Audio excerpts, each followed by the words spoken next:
ਤੁਸੀਂ ਸੁਣ ਰਹੇ ਹੋ ਪੰਜਾਬੀ ਰੇਡੀਓ USA ਤੇ ਸਿੱਖ ਇਤਿਹਾਸ ਦੇ ਵਿੱਚ ਅੱਜ ਦਾ ਦਿਨ ਅੱਜ 22 ਜੁਲਾਈ ਹੈ।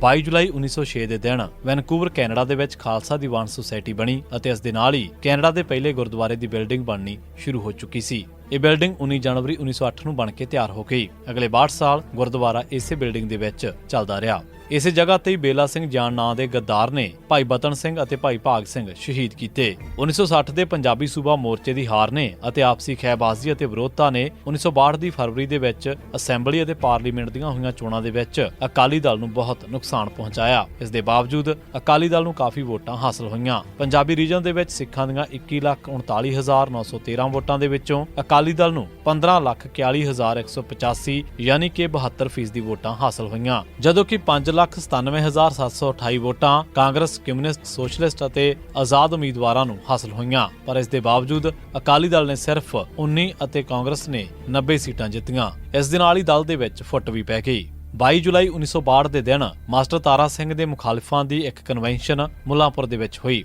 ਇਸ ਦੀ ਪ੍ਰਧਾਨਗੀ ਫਤਿਹ ਸਿੰਘ ਨੇ ਕੀਤੀ। ਇਸ ਕਨਵੈਨਸ਼ਨ ਦੇ ਨਾਲ ਅਕਾਲੀ ਦਲ ਦੇ 2 ਟੁਕੜੇ ਹੋ ਗਏ ਸਨ। ਇਸ ਮੌਕੇ ਤੇ ਸ਼੍ਰੋਮਣੀ ਕਮੇਟੀ ਦੇ 155 ਦੇ ਵਿੱਚੋਂ 78 ਮੈਂਬਰ ਅਤੇ ਦਲ ਦੇ 19 ਦੇ ਵਿੱਚੋਂ 8 MLAs ਹਾਜ਼ਰ ਸਨ। 22 ਜੁਲਾਈ 1971 ਦਿੱਲੀ ਦੇ ਵਿੱਚ ਜਥੇਦਾਰ ਸੰਤੋਖ ਸਿੰਘ ਦਾ ਉੱਥੋਂ ਦੇ ਗੁਰਦੁਆਰਿਆਂ ਤੇ ਕਬਜ਼ਾ ਸੀ। ਜਥੇਦਾਰ ਸੰਤੋਖ ਸਿੰਘ ਉਹਨੀ ਦਿਨੀ ਫਤਿਹ ਸਿੰਘ ਦੇ ਨੇੜੇ ਸੀ। ਦੂਜੇ ਪਾਸੇ ਦਿੱਲੀ ਦੇ ਅਕਾਲੀ ਪੰਜਾਬ ਦੇ ਅਕਾਲੀਆਂ ਦਾ ਦਿੱਲੀ ਦੇ ਗੁਰਦੁਆਰਿਆਂ ਤੇ ਕਬਜ਼ਾ ਪਸੰਦ ਨਹੀਂ ਸਨ ਕਰਦੇ। ਦਿੱਲੀ ਅਕਾਲੀ ਦਲ ਦੇ ਵਿੱਚ ਵੀ 2 ਧੜੇ ਸਨ। ਜਥੇਦਾਰ ਸੰਤੋਖ ਦਾ ਵੱਡਾ ਮੁਖਾਲਿਫ ਰਸ਼ਪਾਲ ਸਿੰਘ ਸੀ। ਇਸ ਦੇ ਨਾਲ ਹੀ ਬੀਬੀ ਨਰਲੇਪ ਕੌਰ ਸਾਬਕਾ MP ਵੀ ਦਿੱਲੀ ਦੇ ਵਿੱਚ ਡੇਰਾ ਲਾਈ ਬੈਠੀ ਸੀ। ਅਖੀਰ ਗਿਣੀ ਮਿੱਥੀ ਸਕੀਮ ਦੇ ਮੁਤਾਬਕ ਫਤਿਹ ਸਿੰਘ ਦੇ ਮੁਖਾਲਿਫ ਗਰੁੱਪਾਂ ਨੇ ਮਿਲ ਕੇ ਮਈ 1971 ਦੇ ਵਿੱਚ ਗੁਰਦੁਆਰਾ ਸੀਸਗੰਜ ਤੇ ਕਬਜ਼ਾ ਕਰ ਲਿਆ ਅਤੇ ਗੁਰਦੁਆਰਿਆਂ ਨੂੰ ਅੰਦਰੋਂ ਤਾਲੇ ਮਾਰ ਲਏ। ਇਹ ਕਬਜ਼ਾ ਸਰਕਾਰ ਦੇ ਦਖਲ ਦੇਣ ਤੇ ਖਤਮ ਹੋਇਆ ਅਤੇ ਸਰਕਾਰ ਨੇ ਇੱਕ 5 ਮੈਂਬਰੀ ਬੋਰਡ ਬਣਾ ਕੇ ਆਰਡੀਨੈਂਸ ਰਾਹੀਂ ਕਬਜ਼ਾ ਉਸ ਨੂੰ ਸੌਂਪ ਦਿੱਤਾ। 15 ਜੁਲਾਈ ਨੂੰ ਫਤਿਹ ਸਿੰਘ ਨੇ ਇਸ ਦੀ ਮੁਖਾਲਫਤ ਕੀਤੀ ਅਤੇ ਦਿੱਲੀ ਦੇ ਗੁਰਦੁਆਰੇ ਆਜ਼ਾਦ ਕਰਵਾਉਣ ਦੇ ਲਈ ਮੋਰਚਾ ਲਾਉਣ ਦਾ ਐਲਾਨ ਕਰ ਦਿੱਤਾ। ਫਤਿਹ ਸਿੰਘ 21 ਜੁਲਾਈ 1971 ਨੂੰ 101 ਸਿੱਖਾਂ ਦਾ ਜੱਥਾ ਲੈ ਕੇ 45 ਥਾਵਾਂ ਦਾ ਚੱਕਰ ਲਾ ਕੇ ਦਿੱਲੀ ਪਹੁੰਚਣ ਵਾਸਤੇ ਅੰਮ੍ਰਿਤਸਰ ਤੋਂ ਚੱਲਿਆ ਸੀ।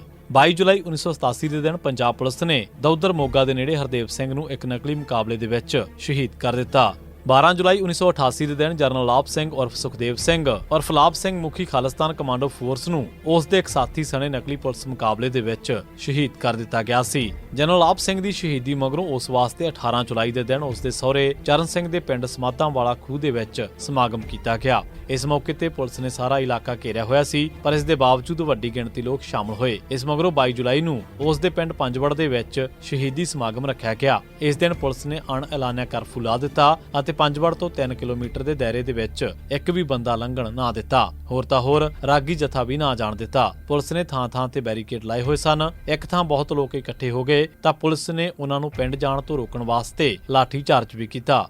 22 ਜੁਲਾਈ 1988 ਦੇ ਦਿਨ ਖਾਲਿਸਤਾਨ ਲਿਬਰੇਸ਼ਨ ਫੋਰਸ ਦਾ ਮੁਖੀ ਜਰਨੈਲ ਅਵਤਾਰ ਸਿੰਘ ਬ੍ਰਹਮਾ ਇੱਕ ਪੁਲਿਸ ਮੁਕਾਬਲੇ ਦੇ ਵਿੱਚ ਸ਼ਹੀਦ ਹੋ ਗਿਆ। ਖਾਲਿਸਤਾਨ ਲਿਬਰੇਸ਼ਨ ਫੋਰਸ ਦੀ ਨੀਂਹ 1986 ਦੇ ਵਿੱਚ ਅਰੂੜ ਸਿੰਘ ਅਤੇ ਸੁਖਵਿੰਦਰ ਸਿੰਘ ਬੱਬਰ ਨੇ ਰੱਖੀ ਸੀ। ਉਹਨਾਂ ਦੀ ਸ਼ਹੀਦੀ ਮਗਰੋਂ ਅਵਤਾਰ ਸਿੰਘ ਬ੍ਰਹਮਾ ਪੁੱਤਰ ਸੋਹਣ ਸਿੰਘ ਅਤੇ ਮਾਤਾ ਚੰਨਣ ਕੌਰ ਵਾਸੀ ਬ੍ਰਹਮਪੁਰਾ ਜੋ ਕਿ ਦਇਆ ਸਿੰਘ ਸੁਰ ਸਿੰਘ ਦੇ ਜਥੇ ਦੇ ਨਾਲ ਸੰਬੰਧਿਤ ਸੀ, ਇਸ ਦਾ ਮੁਖੀ ਬਣ ਗਿਆ ਸੀ। 27 ਦਸੰਬਰ 1986 ਦੇ ਦਿਨ ਵੀ CRP ਨੇ ਉਸ ਨੂੰ ਬ੍ਰਹਮਪੁਰਾ ਦੇ ਵਿੱਚ ਘੇਰ ਲਿਆ ਸੀ, ਪਰ ਉਦੋਂ ਉਸ ਦਾ ਮੁਕਾਬਲਾ ਕਰਨ ਦੀ ਜ਼ਰੂਰਤ ਨਾ ਕਰ ਸਕੀ। ਅਖੀਰ 22 ਜੁਲਾਈ 1988 ਦੇ ਦਿਨ ਉਹ ਰਾਜਸਥਾਨ ਦੇ ਕੋਲ ਪਾਕਿਸਤਾਨ ਦੀ ਸਰਹੱਦ ਦੇ ਨੇੜੇ ਪੁਲਿਸ ਦੇ ਘੇਰੇ ਦੇ ਵਿੱਚ ਆ ਗਿਆ। ਉਸ ਵੇਲੇ ਉਸ ਦੇ ਨਾਲ ਉਸ ਦੇ 2 ਸਾਥੀ ਜਰਨੈਲ ਸਿੰਘ ਅਤੇ ਸੁਰਿੰਦਰ ਸਿੰਘ ਵੀ ਸਨ, ਜੋ ਬਚ ਕੇ ਨਿਕਲਣ ਦੇ ਵਿੱਚ ਕਾਮਯਾਬ ਹੋ ਗਏ। ਅਵਤਾਰ ਸਿੰਘ ਦੀ ਸ਼ਹੀਦੀ ਮਗਰੋਂ ਇਸ ਦੀ ਕਮਾਨ ਗੁਰਜੰਟ ਸਿੰਘ ਬੁੱਧ ਸਿੰਘ ਵਾਲਾ ਨੇ ਸੰਭਾਲੀ ਸੀ।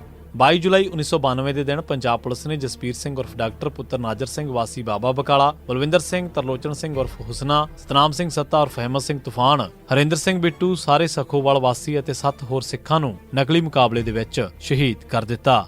22 ਜੁਲਾਈ 1993 ਦੇ ਦਿਨ ਪੰਜਾਬ ਪੁਲਿਸ ਨੇ ਕਰਨੈਲ ਸਿੰਘ ਉਰਫ ਰਾਜੂ ਪੁੱਤਰ ਦਰਸ਼ਨ ਸਿੰਘ ਵਾਸੀ ਰਈਆ, ਕਰਨੈਲ ਸਿੰਘ ਪੁੱਤਰ ਦਰਸ਼ਨ ਸਿੰਘ ਵਾਸੀ ਜ਼ੀਰਾ, ਹਰਜਿੰਦਰ ਸਿੰਘ ਪੁੱਤਰ ਕਿਸ਼ਨ ਸਿੰਘ ਵਾਸੀ ਮੁਰਾਦਪੁਰਾ ਇਹਨਾਂ ਨੂੰ ਨਕਲੀ ਮੁਕਾਬਲਿਆਂ ਦੇ ਵਿੱਚ ਸ਼ਹੀਦ ਕੀਤਾ। 22 ਜੁਲਾਈ 2014 ਦੇ ਦਿਨ ਲੁਧਿਆਣਾ ਦੀ ਇੱਕ ਅਦਾਲਤ ਨੇ 29 ਜੂਨ 2009 ਦੇ ਦਿਨ ਗੁਰਦੁਆਰਾ ਪੰਜੂਆਣਾ ਲੰਮੇ ਪਿੰਡ ਤੋਂ 4 ਕਿਲੋ RDX ਅਤੇ 6 ਡੈਟੋਨੇਟਰਾਂ ਦੀ ਬਰਾਮਦਗੀ ਦੇ ਕੇਸ ਦੇ ਵਿੱਚ ਗੁਰਦੁਆਰੇ ਦੇ ਮੁੱਖ ਸੇਵਾਦਾਰ ਬਲਬੀਰ ਸਿੰਘ ਲੰਮੇਪੁਰ, ਕੁਲਜੀਤ ਸਿੰਘ ਉਰਫ ਕੰਤਾ, ਭਾਗ ਸਿੰਘ ਨੂੰ 5-5 ਸਾਲ ਦੀ ਕੈਦ ਦੀ ਸਜ਼ਾ ਸੁਣਾਈ।